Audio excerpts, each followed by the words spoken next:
yesterday evening, December 22nd, 2020, at approximately 10:36 p.m., troopers assigned to Troop L in Litchfield were dispatched to the area of Route 8 northbound, exit 37 in the town of Watertown for what was initially reported as a motor vehicle accident. Upon the arrival of troopers, the driver of this UPS truck was located and discovered to be the victim of an assault. EMS was immediately contacted and arrived to the scene and was able to transport this victim to an area hospital where he later succumbed to his injuries.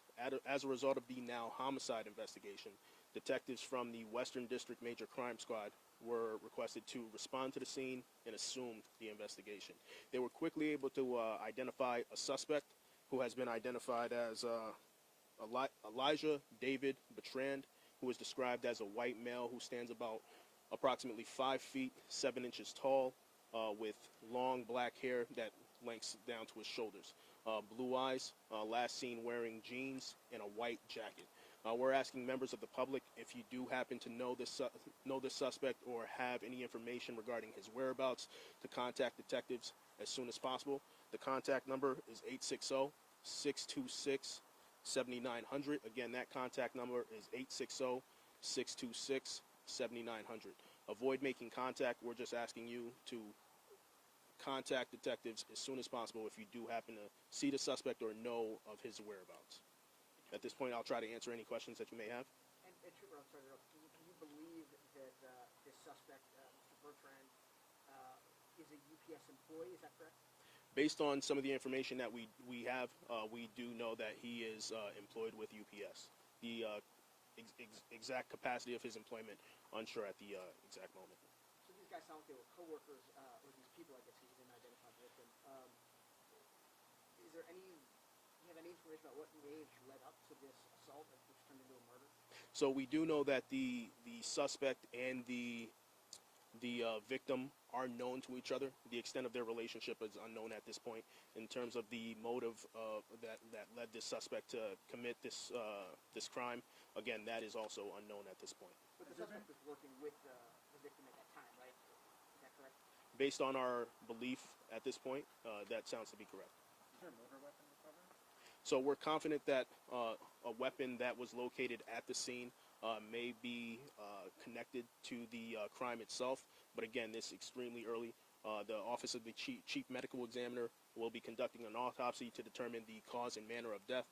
And at that point, we'll have a little bit more information that we can provide. Can you describe the weapon? I wouldn't be able to describe that weapon at this point. Were they traveling in the same car? Do you know? Based on our understanding, that appears to be the fact. And can you tell us about the injuries that the victim sustained before passing away? In other words, do we know if it was a shooting, a stabbing? Once we have some type of definitive information that comes from the Chief Medical Examiner, we'll be able to provide that information as well. Are you looking for the suspect in a particular area? So we were able to establish a perimeter shortly after the incident. Canine handlers were dispatched to the scene in order to help locate this suspect, which yielded negative results. But again, we're asking anyone who has any information regarding the suspect's location to just contact detectives. Mr. Trooper, I don't want to be an alarmist here, but obviously you have someone who you believe is capable of pretty violent actions here. So obviously you've got to be pretty concerned. Absolutely. There's definitely that concern for the community, which is exactly why we're putting this information out.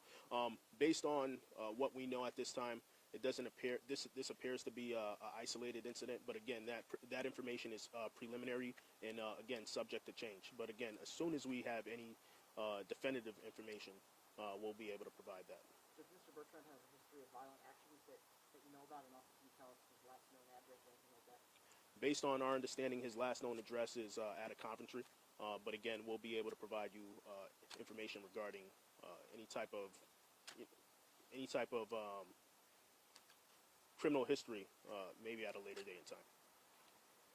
I know you told people not to approach him. Should he be considered armed, or you think that that's not an issue anymore? This individual is definitely considered dangerous. Any individual that would commit such a violent crime should be approached with caution. In terms of whether or not he's armed at this very moment, I can't say that with absolute certainty. What I can say is that a weapon was located on scene that we believe to be connected to the crime itself. But again, if you are going to be approaching, or if you are going to see this individual, if you see this individual, we're asking you to avoid making contact and contact detectives as soon as possible. Trooper, are you releasing any information about the victim? I don't know if you specified gender, age, anything like that. Information regarding the victim in this incident will be released upon the successful completion of the autopsy and next of kin notification. And did you mention his gender? Is it a male or female? Can you release that? I can't release that at this moment. Any other questions?